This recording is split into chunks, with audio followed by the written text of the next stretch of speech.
ഈശോ മിശിഹായ്ക്ക് സ്തുതിയായിരിക്കട്ടെ. ഇന്ന് ഫെബ്രുവരി 26, വിശുദ്ധ പോർഫിയറസ്. തെസലോനിക്കയിൽ 4-ാം നൂറ്റാണ്ടിൽ ജനിച്ച പോർഫിയറസിന്റെ മാതാപിതാക്കൾ സമ്പന്നരായിരുന്നു. മികച്ച വിദ്യാഭ്യാസം സ്വന്തമാക്കാൻ മാതാപിതാക്കളുടെ പണം അദ്ദേഹത്തെ സഹായിച്ചു. പഠന സമയത്ത് തന്നെ ആത്മ ജീവിതം സ്വപ്നം കണ്ടിരുന്ന അദ്ദേഹം പഠനം പൂർത്തിയാക്കി തിരികെ എത്തിയതോടെ ഇതേപ്പറ്റി കൂടുതൽ ചിന്തിക്കുവാൻ തുടങ്ങി. നിരന്തരമായ പ്രാർത്ഥനകൾ അദ്ദേഹത്തിന് ഉത്തരം നൽകി. അപ്രകാരം 25-ാം വയസ്സിൽ ജന്മനാടിനെ വിട്ട് അദ്ദേഹം ഈജിപ്തിലേക്ക് പോയി.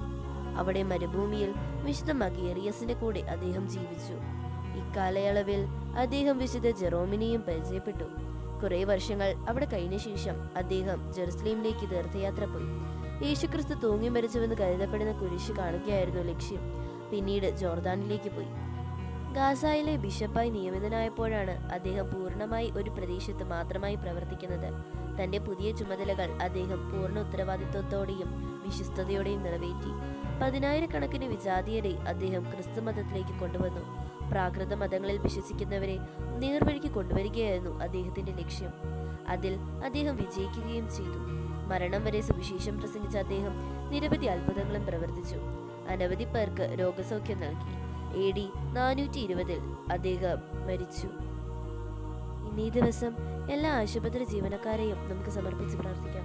ദൈവം നമ്മെ എല്ലാവരെയും സമൃദ്ധമായി അനുഗ്രഹിക്കട്ടെ.